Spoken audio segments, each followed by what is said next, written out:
My 7-year-old son once whispered something that changed my life forever. He said, "Mom, Dad has a girlfriend, and when you go on your trip he's going to take all your money." Those words froze me more than any alarm ever could. My name is Emily Rhodes. I was 38 then, living in a quiet suburb of Charlotte, North Carolina. From the outside, everything about my life looked calm and successful. I was a senior financial consultant for a firm that worked with international clients. My husband, Derek, was charming, confident, and known for his easy smile. And our son, Noah, was the light of my world, curious, kind, and wise beyond his years. That night, I was in my bedroom, packing for a 2-day business trip to New York. My laptop glowed on the desk while the sound of Noah's small puzzle pieces clicked in the next room.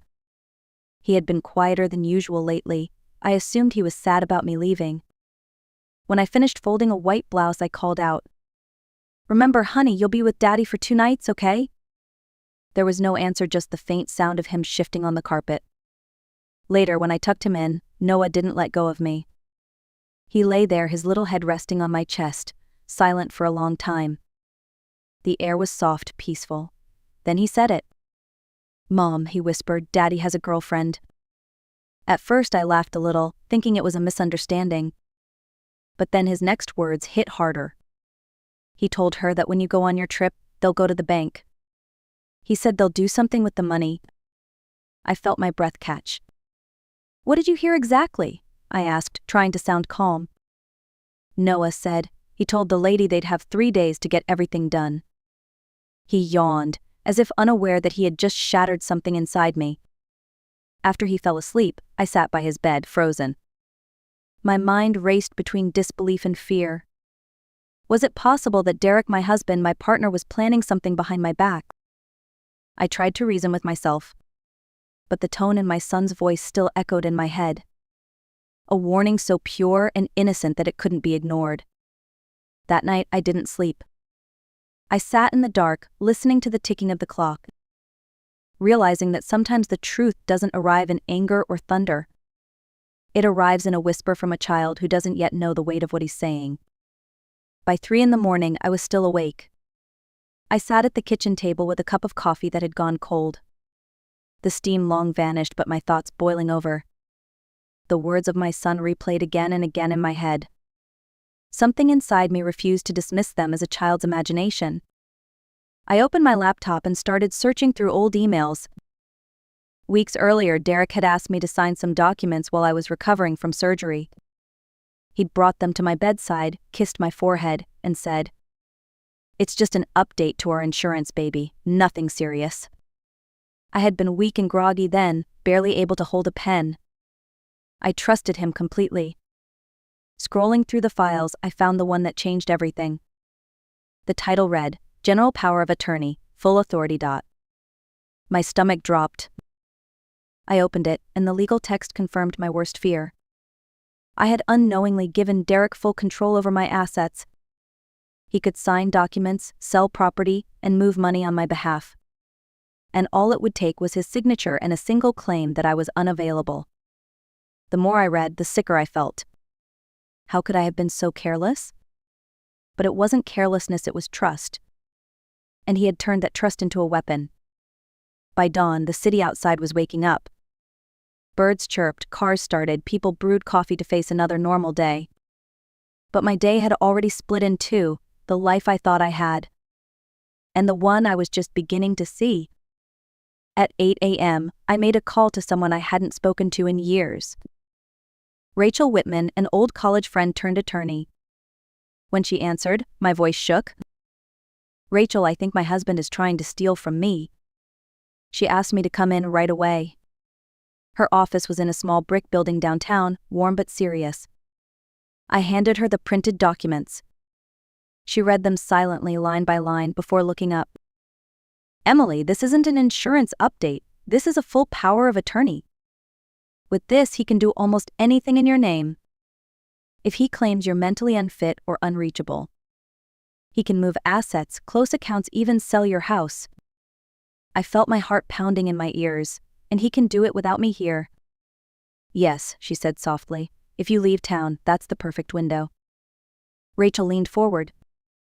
"You need to act quietly. Don't confront him yet. First, we revoke this power of attorney immediately. Then, you alert your bank and credit institutions to block any joint access. And third, start gathering evidence of intent. We'll need proof. I nodded, though my hands were trembling. Fear was still there, but something else was rising with it: resolve. I wasn't going to be the victim of my own signature. And if my husband was truly planning what I feared, I would expose him before he even realized I knew. The next morning, the house looked perfectly ordinary. Sunlight on the curtains, the smell of coffee, the hum of the dishwasher. But beneath that calm, everything had changed.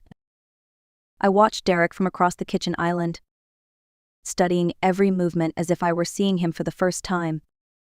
He smiled when he saw me. "You look tired," he said casually. "I barely slept," I replied, forcing a small laugh. He poured 2 cups of coffee and slid one toward me. "When do you fly out again? Tuesday morning, right?" "Yes, early flight." He nodded, stirring his cup with slow precision. "Are you coming back Thursday or Friday?" It was such an innocent question, too innocent. The kind that sounds casual but hides a clock behind it.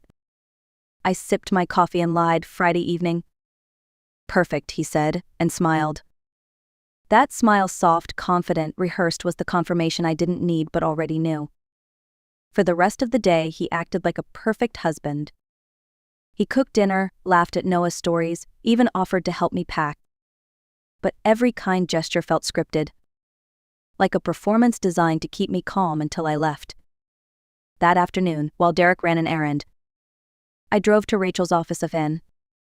She had brought another attorney into the case. A calm, sharp-eyed man named Philip Grant, a specialist in financial and domestic fraud. Philip read through the files, tapping a pen against his notepad.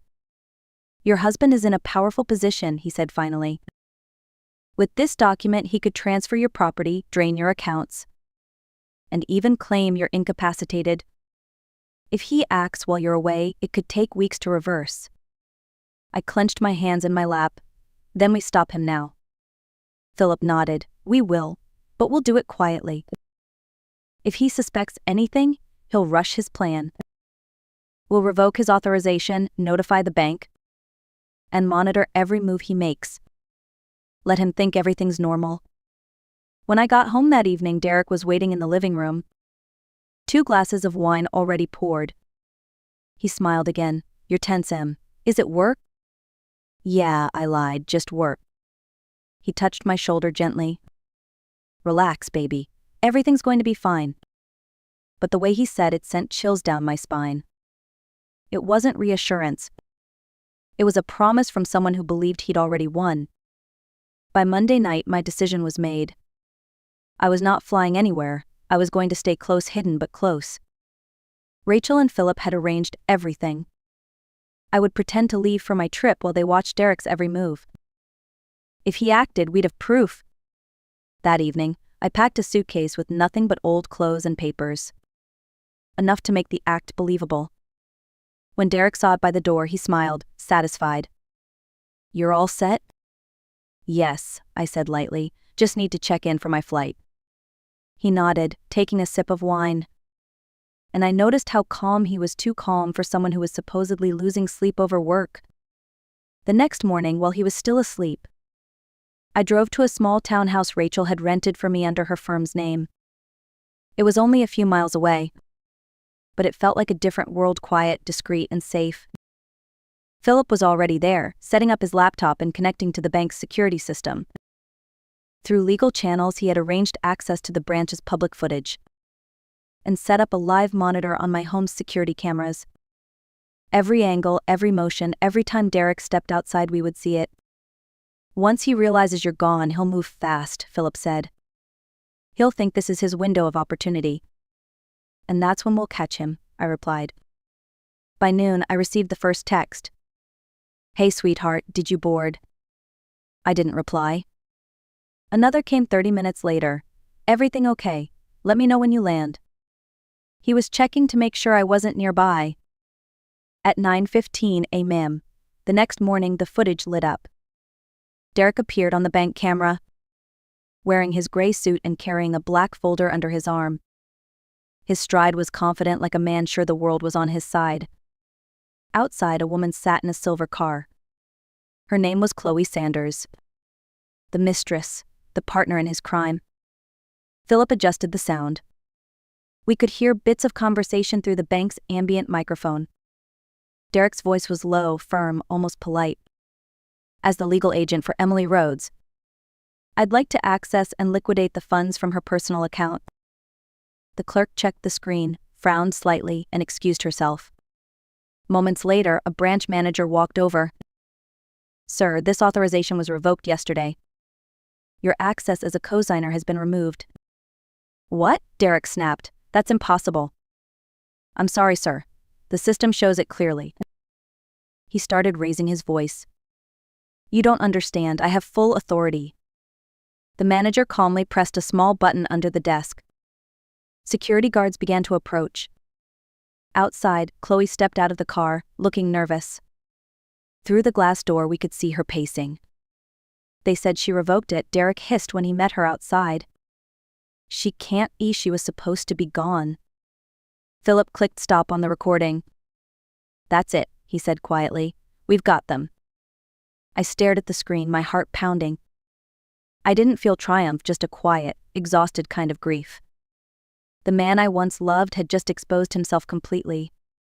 And the woman waiting for him outside was proof that betrayal rarely comes alone.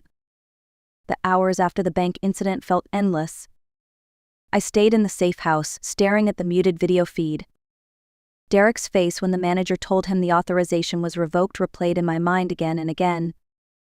Shock, anger, and underneath it something darker, fear. By noon, my phone began to vibrate nonstop. Calls, texts, voicemails. Where are you?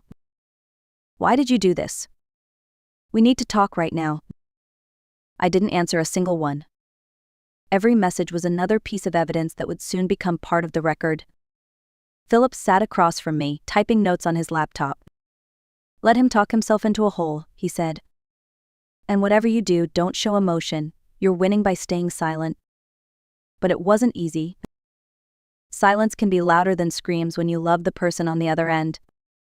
Around 6 that evening, another call came in, unknown number. Philip nodded toward the phone. Answer it. We're recording. I took a deep breath and pressed the green button. Hello, I said softly. Emily, Derek's voice came through, strained and tense. We need to talk. About what? You know what, he said, his tone wavering between anger and desperation. What happened this morning was insane. You made a huge mistake. A mistake? I repeated. You mean catching you trying to empty my accounts? He sighed. You're exaggerating. I was just managing our finances. For us. For us? I asked quietly. Or for you and Chloe? There was silence for several seconds. Then, his voice hardened. She has nothing to do with this. I have recordings that say otherwise, I replied. And by the way, the bank has footage of you trying to pose as my agent. You really should have worn a different suit. He laughed bitterly. You think you've won, huh? This isn't a game, Derek. You've always wanted to control everything, every decision, every dollar. Maybe I just wanted a life where I mattered. A life where you mattered doesn't include stealing from your wife, I said evenly. You signed those papers, you gave me power, I just used it. You used my trust, I corrected, and that's something you'll never get back. In the corner of my eye, I saw movement. Noah had stepped quietly into the kitchen doorway. He was listening. Mom, he said softly, is that Dad? I nodded and pulled him close. He pressed his small hand into mine, trembling. Is he going to take me away? No, baby, I whispered. He won't, ever. On the line, Derek's tone turned cold. Don't use him against me. I'm protecting him, I replied. From you? There was a heavy pause. Then he muttered, You'll regret this, and hung up. Philip stopped the recording and exhaled. That, he said, was gold. Direct admission of intent, emotional manipulation, and coercion. We'll take this straight to the district attorney. I looked at my son, still clutching my hand. I forced a smile for him, even as my heart ached. Because I knew this wasn't over yet. But it was the first time I truly believed we might win. The courthouse in downtown Charlotte smelled faintly of paper, coffee, and nerves. It was early morning when I walked through its doors with Philip by my side. I had barely slept, but exhaustion had turned into something sharper focus. This was the day everything would finally come to light. We entered the small hearing room. The judge was an older man with gray hair and eyes that had seen too many lies. Across the table sat Derek and Chloe. He was in a dark suit, shoulders stiff. She wore sunglasses inside, pretending calm. They didn't look at me, not even once. When the judge called the case, Philip rose first. Your Honor, my client, Mrs. Emily Rhodes, was deceived into signing a broad power of attorney during a medical recovery period. Her husband then used that document to plan an unauthorized transfer of assets and intended to relocate her minor son without consent. We have direct evidence of intent, recorded conversations, and surveillance footage from the bank. The judge lifted a brow. You have the recordings? Yes, Your Honor. Philip played the audio of Derek's call, his voice cold, defensive, admitting too much.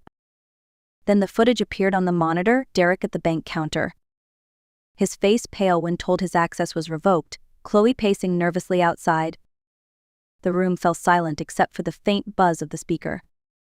When it ended, the judge turned to Derek. Mr. Rhodes, do you have anything to say?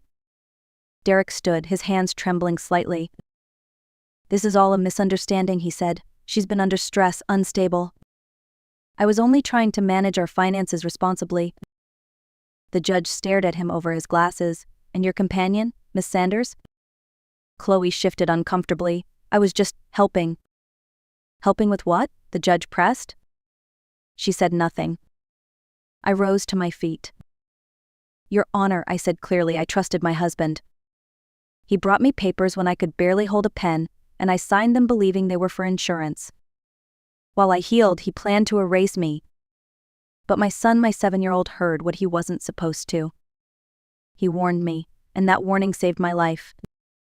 The judge nodded slowly, writing something down. After a pause that felt like a lifetime, he spoke. Given the evidence, I issue the following. A restraining order against Mr. Rhodes and Miss Sanders. A freeze on all contested assets, and full temporary custody to Mrs. Rhodes. This court recognizes attempted fraud and coercion as proven. Derek's head dropped. Chloe covered her face with her hands. Philip placed a hand gently on my shoulder. It's over, he whispered. But deep down, I knew it wasn't quite over yet. Legal victory didn't erase betrayal. That would take time and courage to heal. 5 years passed. The storm that once consumed my life had long settled into memory, but its lessons stayed with me every single day. After the court ruling, I sold the house, the one where Derek's lies had lived in every wall. I bought a smaller home on the edge of town, one with sunlight pouring through every window. There was a small garden where Noah could play. And for the first time in years, laughter filled the rooms instead of tension. I left my corporate job too. Instead, I started a consulting business for women facing financial and legal manipulation. Each story I heard reminded me how easy it was to trust, and how painful it could be when that trust was broken. Helping them became a way to heal myself. Noah grew fast. At 12, he was tall, confident, and still had the same thoughtful eyes that had once seen the truth before anyone else could. One afternoon, he came running from school with an envelope in his hand. Mom, he said, breathless, they gave me this. It was from the Phoenix Rising Foundation, a full academic scholarship. I read the letter twice before I looked at him. You did it, I whispered. He grinned. We did it. That night, after he fell asleep, I sat alone at my desk. From the bottom drawer, I pulled out an old folded letter, one I had written during those dark days. It was a letter to Noah, just in case things had gone wrong. I had written, if someday you forget how brave you are, remember that your voice saved me. Now, I finally handed it to him the next morning. He read it quietly, then hugged me without a word. And in that moment I realized something profound. We had both survived, but more importantly, we had both grown stronger. The years that followed were peaceful. Noah thrived, and I finally learned how to breathe without fear. Life had become ordinary again, but a kind of ordinary I had once prayed for. One afternoon, I received a letter in the mail. The handwriting was familiar. Derek. He wrote that he had lost everything: his job, his family, even Chloe. He said he regretted it all, that he thought of Noah every day, and that he wished he could undo the choices he made. I folded the letter and placed it into the fireplace. The paper curled, turned black, and disappeared into smoke. Forgiveness wasn't something I owed him. Peace, however, was something I owed myself. That evening, as Noah studied at the kitchen table, he looked up and asked, "Mom, are you ever going to tell the world what really happened?" I smiled, maybe not as my story, but as one that could happen to anyone. Because betrayal doesn't always come with shouting. Sometimes it comes with a quiet smile and a signed piece of paper. And sometimes the person who saves you is a child who simply tells the truth. If this story moved you, tell me where you're watching from. Leave a like, share it with someone who needs hope, and subscribe for more life stories from the Art of Revenge. Until next time, with love, strength, and truth.